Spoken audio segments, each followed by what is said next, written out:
Leader of opposition, हमारे वरिष्ठ साथी श्री सर्वेंदु अधिकारी जी, राष्ट्रीय मंत्री श्री अनुपम हाजरा जी, हमारे प्रभारी मंगल पांडे जी, अमित मालवीय जी, बहन आशा लकड़ा जी, हमारे वरिष्ठ नेता पूर्व में गवर्नर रहे तथागत रॉय जी, राहुल सिन्हा जी, दिलीप घोष जी, अमिताभ चक्रवर्ती जी, सम्मानित मंच और इतनी बड़ी संख्या में यहां पर एकत्र आए।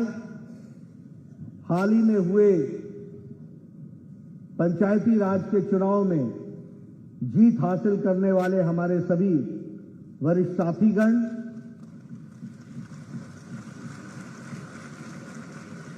मीडिया के मेरे साथी, प्रिंट मीडिया और इलेक्ट्रॉनिक मीडिया के मेरे साथी, आज मेरा ये सौभाग्य है कि मुझे आज जो पंचायती राज संस्थान में अनेक विरोधों के बाद, अनेक मुसीबतों के बाद, अनेक बाधाओं को तोड़ते हुए जनता की आवाज को लेकर के आगे बढ़ने वाले, ऐसे विपरीत परिस्थिति में निकल करके विजयश्री होने वाले हमारे पंचायती राज संस्था के कार्यकर्ताओं को कोटि कोटि नमस्कार और बधाई।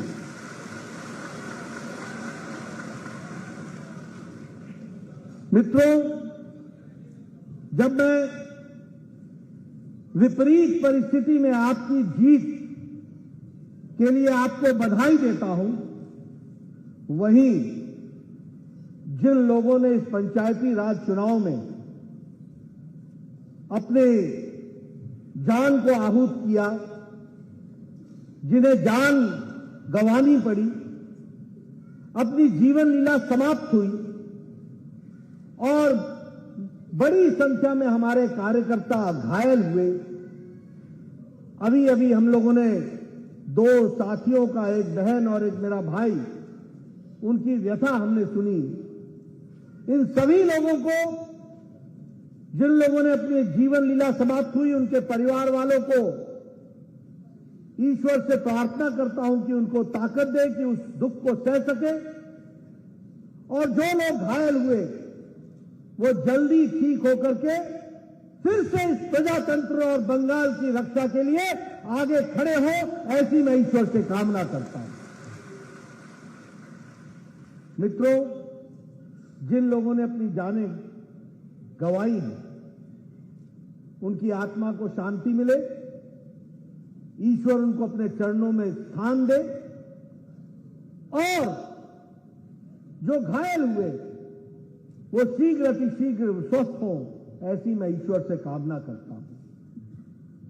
मुझे याद है कि जब विधानसभा का चुनाव हुआ था, उसके बाद जिस तरीके से ममता की सरकार का तांडव हम सब लोगों ने देखा था, जिस तरीके से प्रजातंत्र को कुचलने का प्रयास हुआ था, मैं उसके दूसरे दिन ही आप लोगों के बीच में था। और इस बार भी जो 2023 में पंचायत का चुनाव हुआ, तो हमने देखा कि वही घटनाएं फिर से दोहराई गई, और मेरे को दोनों समय उस 14 अगस्त की याद आ गई, जो विभाजन के समय में कलकत्ता और बंगाल की धरती ने देखा था। वैसा ही तांडव 14 अगस्त विभाजन विभीषिका दिवस अब से 2 दिन बाद आने वाला है। सन 47 में आप लोगों ने देखा किस तरीके से एक निशंस हत्या के साथ मौत के घाट उतारने वाला, निशंस हत्या के साथ समाज को बांटने वाला जो हमने विभाजन देखा था, दुख के साथ कहना पड़ता है कि आजाद भारत में ममता जी आपकी सरकार में ऐसा ही तांडव हमको फिर से देखने को मिला है। ये शर्मनाक बात है, ये शर्म करने वाली बात है, जिसको हमको ध्यान में रखना चाहिए। मुझे याद है वो डरावनी सच्चाई, वो लड़ाई जो प्रजातांत्रिक तरीके से हमने लड़ने का तय किया है, ये जो डरावनी सच्चाई है, मैं दावे के साथ बोल सकता हूं कि आप अकेले नहीं हैं। 18 करोड़ की पार्टी और उनके परिवार आपके साथ खड़े हैं और हम इस लड़ाई को लड़ करके जीतेंगे और प्रजातांत्रिक तरीके से जीत हासिल करेंगे, ये भी मैं आपको विश्वास दिलाता हूं। मैंने यहां 3 कमेटियां भेजी, वो गांव-गांव गए, घर-घर गए। एक कमेटी रविशंकर प्रसाद के नेतृत्व में हुई, जिसमें पार्लियामेंट के हमारे सदस्य आए थे। एक कमेटी विनोद सोनकर जो सांसद है उनके नेतृत्व में हुई थी, और एक महिलाओं के अत्याचार को जानने के लिए एक महिलाओं का डेलीगेशन सांसद और हमारी उपाध्यक्षा सरोज पांडे के नेतृत्व में आई थी। इन तीनों ने मुझे विस्तृत रिपोर्ट दी है, सारी जानकारियां दी हैं, और मैंने ये रिपोर्ट भारत के गृह मंत्री जी को दी है। और दूध का दूध, पानी का पानी होगा, इस बात को भी हमको ध्यान में रखना चाहिए। इसकी जानकारियां पूरी लेकर हम आगे बढ़ेंगे और आपको विश्वास दिलाते हैं कि प्रजातांत्रिक तरीके से इस लड़ाई को लड़ा जाएगा। We will fight democratically, but we will lead to the conclusive end and see how democracy is framed in Bengal, that we have to understand. मित्रों, मेरा तो बंगाल से खास रिश्ता है। हम सब लोग जानते हैं, बड़े फक्र के साथ कहते रहे हैं, What Bengal thinks today, India thinks tomorrow. जो बंगाल आज सोचता है वो देश कल सोचता है, आगे सोचता है। कला में, संस्कृति में, भाषा में, लिटरेचर में बंगाल ने अपने आप को आगे बढ़ाया। आजादी की लड़ाई में भी अपना पूरा योगदान किया। यहां से हमको धार्मिक नेता मिले जिन्होंने देश को दिशा दी। यहां से हमको सामाजिक कुरीतियों के खिलाफ लड़ने वाला नेतृत्व बंगाल से मिला। यहां से कला जगत को दिशा देने वाला नेतृत्व बंगाल से मिला। यहां भाषा और संस्कृति को एक रूप देने वाला भारत माता को अगर मिला तो वो बंगाल से मिला। ये बंगाल की खातिर थी। लेकिन आज दुख के साथ कहना पड़ता है कि जिस बंगाल ने देश को नेतृत्व दिया, आज बंगाल एक मुसीबत के दौर से गुजर रहा है। प्रजातंत्र को कुचला जा रहा है। प्रजातंत्र को हर तरीके से धक्का दिखाया जा रहा है। मानवीय संवेदनाएं समाप्त हो रही हैं। टीएमसी के गुंडे जो कार्यकर्ता कहने शर्मनाक बात होगी। ये लोग जो समाज में हर तरीके की दरिंदगी फैलाते हैं, आज इनका तांडव बोल रहा है। हर तरीके के कुरीतियों से व्याप्त ये तृणमूल कांग्रेस, हम सब लोग जानते हैं, टीएमसी किस तरीके से बंगाल को लीड कर रही है। प्रजातंत्र के कोई भी आयाम बचे नहीं है। मुझे दुख के साथ कहना पड़ता है कि it has been converted into a jungle raj. ये जंगल राज हो गया। अभी आपने पंचायती चुनाव में देखा, पहले तो हमारे कैंडिडेट खड़े ना हो इसकी चिंता की गई। बोलिए, की गई कि नहीं की गई? आप लोगों को नॉमिनेशन पेपर फाइल करने से रोका गया कि नहीं रोका गया? गुंडागर्दी हुई कि नहीं हुई? पुलिस मूक दर्शक रही कि नहीं रही? जब आपने पूरी ताकत से, हिम्मत से नॉमिनेशन पेपर फाइल कर दिया, तो बताइए आपको प्रचार से रोका गया कि नहीं रोका गया? बताइए आपको धमकाया गया कि नहीं धमकाया गया? बताइए जब आप कंप्लेंट करने गए तो पुलिस मूक दर्शक रही कि नहीं रही? उल्टे पुलिस ने आपको धमका दिया।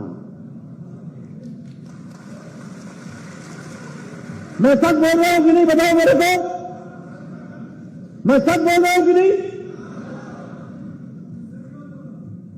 उसके बावजूद आप चुनाव लड़े।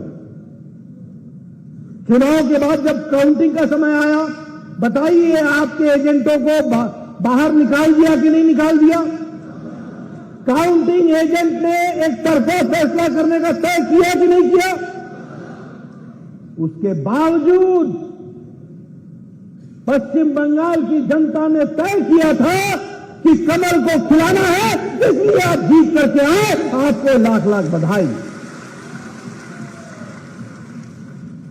यहां बोलने पर रोक है, वायलेंस है, एक्सप्रेशन के लिए रोका जा रहा है, एनआरकी है, जंगल राज है, कोई पूछने वाला नहीं है। और ममता दीदी दुनिया भर में डेमोक्रेसी की चैंपियन बन के घूमती है और बंगाल का यह हाल कर रखा है। ममता दीदी दूसरे प्रदेशों पर कमेंट करती हैं और बंगाल का यह हाल कर रखा है। बताइए बंगाल में जंगल राज है कि नहीं है? बताइए बंगाल में पुलिस सरकार के मिल करके आले सामान्य मानवी को तंग कर रही है कि नहीं कर रही है? बताइए कानून व्यवस्था का नाम ठप है कि नहीं है? ये परिस्थिति आज आकर के खड़ी की है। और जब हम कहते हैं वी द पीपल, हम संविधान से बंधे हुए हैं, हम संकल्प से बंधे हुए हैं, हम उस प्रण से बंधे हुए हैं और ये हमारी बिलीफ है जिसको हम आगे लेकर के चलते हैं। लेकिन जहां भारत मदर ऑफ डेमोक्रेसी कहलाता है, जहां भारत में Bengal, what Bengal thinks today India thinks tomorrow जाना जाता है, आज उस बंगाल का ममता दीदी आपने क्या हाल कर दिया। आप सोचिए, आप जानिए, आप समझिए।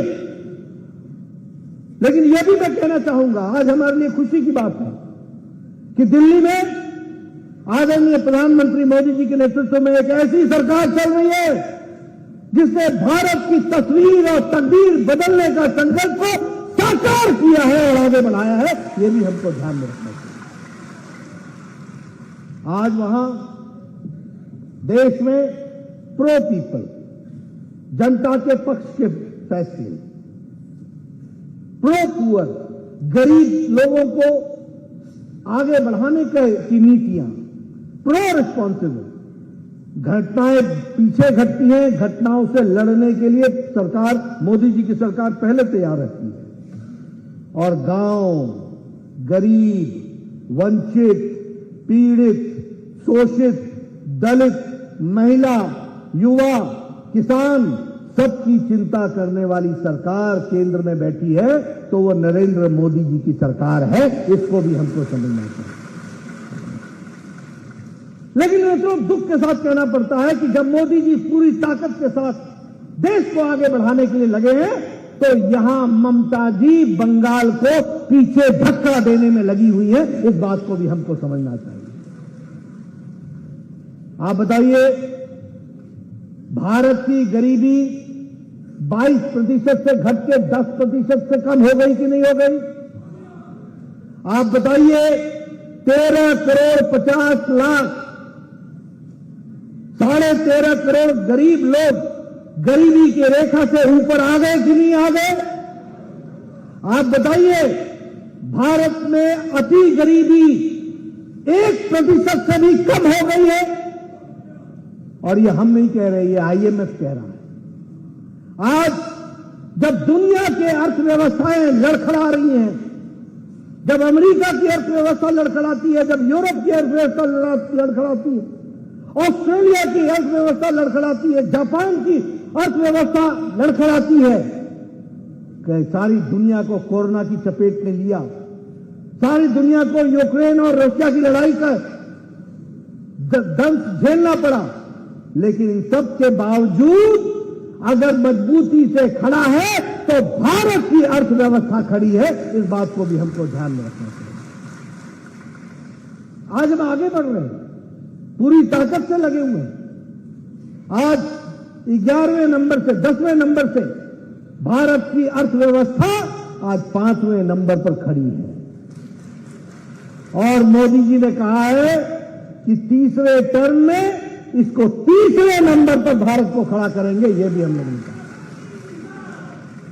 आज इस्पात के उत्पादन में हम दूसरे नंबर पर खड़े हैं। आज ऑटोमोबाइल के मार्केट में हम तीसरे नंबर पर खड़े हैं और हमने किसको पछाड़ा है? जापान को पछाड़ा है और हम आज तीसरे नंबर पर खड़े हैं।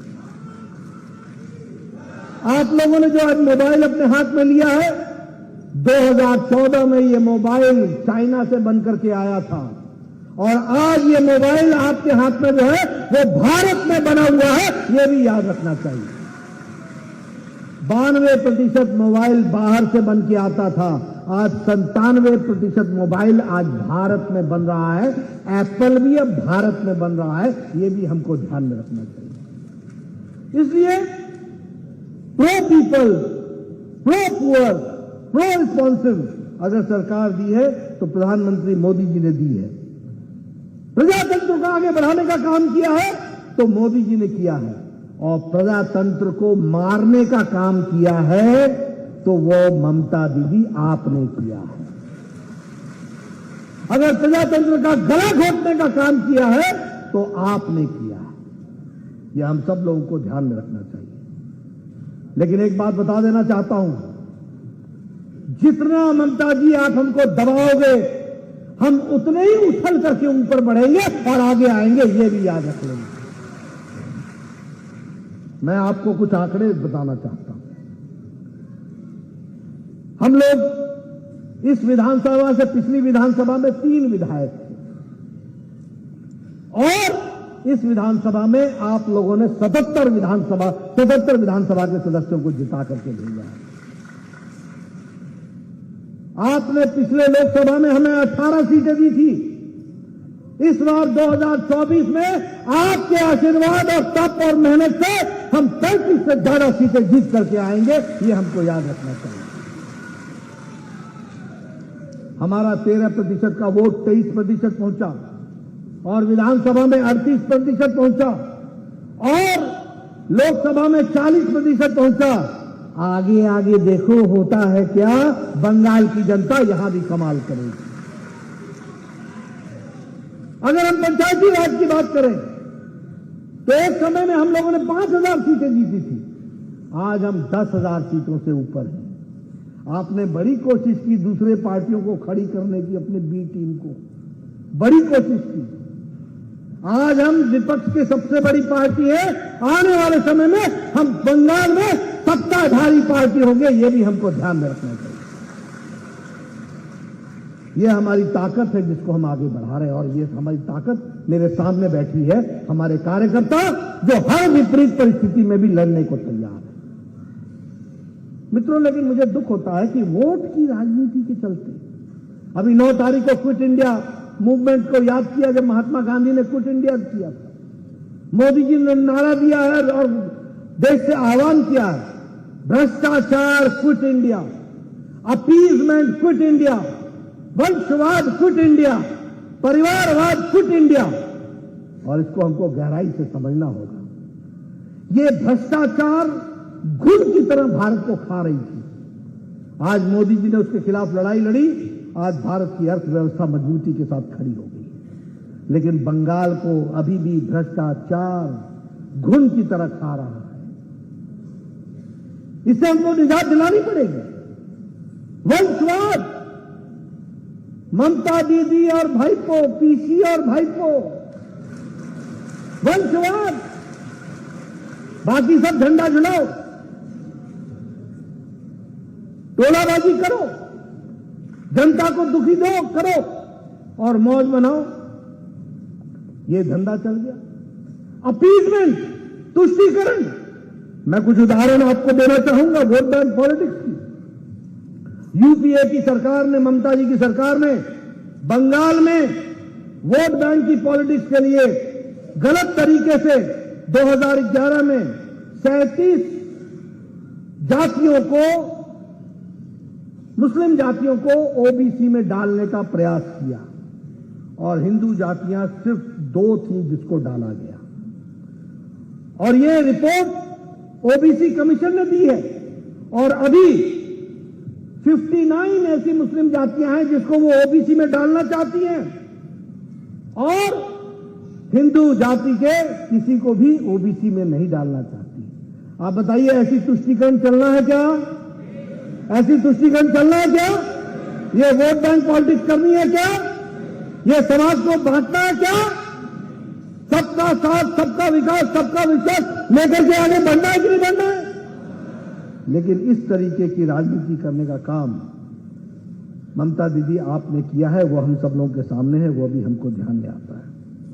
मैं यहां यह भी कहना चाहूंगा, आप कहते हैं कि अभी अभी आज कोलाघाट में प्रधानमंत्री जी जिला परिषद के अध्यक्षों और उपाध्यक्षों के साथ वीडियो कॉन्फ्रेंस में जुड़े थे और जब वो जुड़े थे तो उन्होंने बंगाल की तस्वीर हम सबके सामने रखी और बंगाल की तस्वीर जो वास्तविक तस्वीर है, जो आप लोग दर्द झेल रहे हैं, वो जब उन्होंने रखी तो दीदी गुस्सा आ गई और गुस्से में आकर के क्या कहा कि इसका सबूत दिखा दो, इसका सबूत दिखा दो।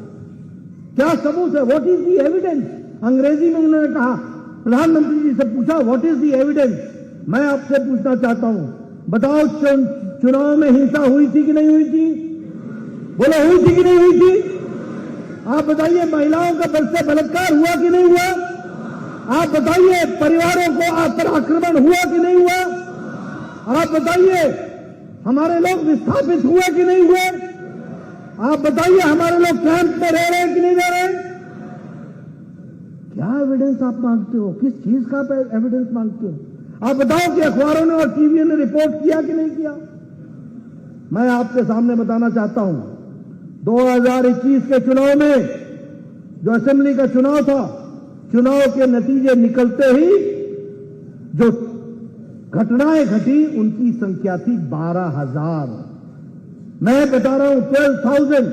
क्या एविडेंस मांगती है ममता जी? आपको जानकर के आश्चर्य नहीं होना चाहिए, जो लोग विस्थापित हुए और अपने घरों को छोड़ करके गए उनकी संख्या थी 80,000, 80,000। आपको शायद याद नहीं होगा कि सेक्सुअल असॉल्ट के केसेस 123 थे, महिलाओं के उत्पीड़न के केसेस 123 थे और आपको शायद याद नहीं होगा कि टोटल मर्डर जो हुए थे उनकी संख्या 60 थी, 60 थी। अब मैं 2023 की सुनाता हूं। जो किलिंग्स हुई है वो 56 किलिंग्स हुई है 2023 में, 56। सुरेंद्र साहब मेरे को करेक्ट कर देना,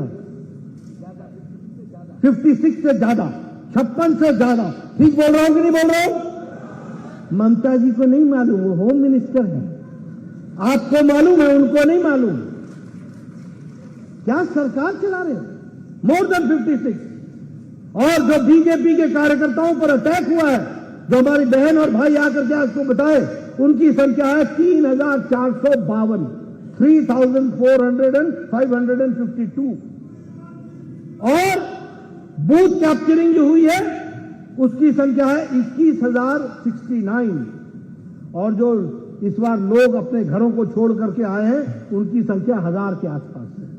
और उसी तरीके से जो महिलाओं पर आक्रमण हुआ है रिलीफ कैंप में, उनकी संख्या 3,000 है।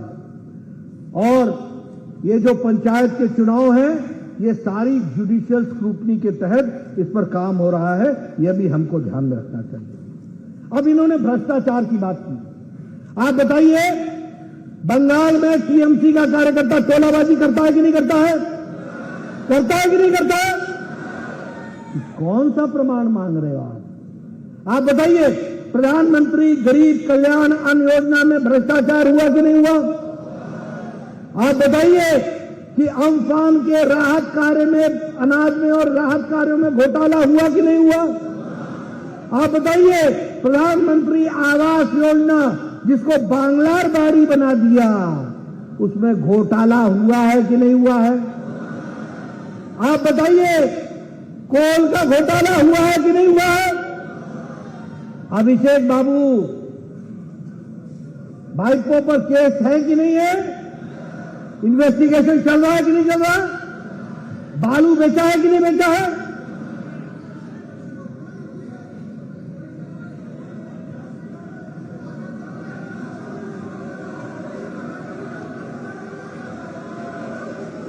आप बताइए कौन कौन से आइटम में घोटाला हुआ है? सारे आप गिना रहे हैं, ऊपर से नीचे तक हर बात में घोटाला हुआ है। इस बात को भी हमको ध्यान में रखना चाहिए। ये घोटाले पे घोटाला, एक से एक घोटाला, लेकिन ये बोलेंगे कि कोई घोटाला नहीं हुआ है।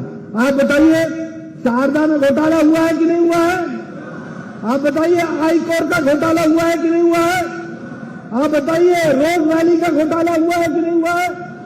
आप बताइए पार्थो जी प्रेसिडेंसी जेल में है कि नहीं है? आप बताइए मानिक बंदोपाध्याय जेल में है कि नहीं है? आप बताइए अनुब्रतो मंडल तिहाड़ जेल में है कि नहीं है? आप बताइए अनुब्रतो मंडल की बेटी तिहाड़ जेल में है कि नहीं है? इनकी अगली कैबिनेट की मीटिंग भी जेल में ही होगी। और ममता दीदी बोलती है प्रमाण लाओ, प्रमाण प्रमाण, एविडेंस एविडेंस। कौन सा एविडेंस चाहिए? इतने लोग तो जेल में हैं हर तरीके के भ्रष्टाचार करने के बाद। बोलो टीचर रिक्रूटमेंट स्कैम हुआ कि नहीं हुआ? आप बताइए जॉब फॉर कैश स्कैम हुआ कि नहीं हुआ? कोल स्कैम हुआ कि नहीं हुआ? काओ स्मगलिंग हुआ कि नहीं हुआ? गाय का तस्करी हुई कि नहीं हुई? स्मगलिंग हुई कि नहीं हुई? और आप बताइए कि व्यक्तियों का एक्सटॉर्शन हुआ है कि नहीं हुआ है? कैसे सरकार, कैसा? और बोलते हैं एविडेंस लाओ। आप बताइए ग्रामीण सड़क योजना में घोटाला हुआ है कि नहीं हुआ है? कौन सा ऐसा बच गया जिसका घोटाला नहीं हुआ? वो हम जानना चाहते हैं, वो हम समझना चाहते हैं। ये मैं आपसे जरूर कहूंगा। मित्रों, मैं आपको एक बात और बताना चाहता हूं दुख के साथ। ममता दीदी महिला, आपको करुणा नहीं आती, आपको दया नहीं आती। जिस तरीके से आप होम मिनिस्टर होकर के आज यहां पर तांडव नृत्य हो रहा है, मिशन हत्याएं हो रही हैं और आप एविडेंस मांग रही हैं। आपको मैं बताना चाहता हूं कि एनसीआरबी का जो 2021 का रिपोर्ट है उसमें क्राइम अगेंस्ट वुमेन 74.6% है, तो वो बंगाल में है। ये भी हमको ध्यान में रखना चाहिए। उसी तरीके से अगर हम कहें एसिड अटैक में, उसमें भी बंगाल सबसे आगे है। और अगर हम कहें हीनियस क्राइम में भी अगर हॉटस्पॉट है तो वह भी बंगाल है। और सबसे दुख के साथ कहना पड़ता है कि महिलाओं की ट्रैफिकिंग भी सबसे ज्यादा हो रही है तो बंगाल से हो रही है। यह परिस्थिति ला करके खड़ी की है। मित्रों, ऐसी सरकार को रहने देना है क्या? ऐसी सरकार को रहने देना है क्या? मैं ममता जी से बताना चाहता हूं, प्रजातांत्रिक तरीके से लड़ेंगे। भारतीय जनता पार्टी ही बंगाल की आवाज बनेगी कल, और भारतीय जनता पार्टी विजयश्री होगी। तुम्हारे में जितना दम है लगा दो, जितना दमन करना है कर लो, जोर है जितना तुम्हारे बाजुओं में हमें पता है।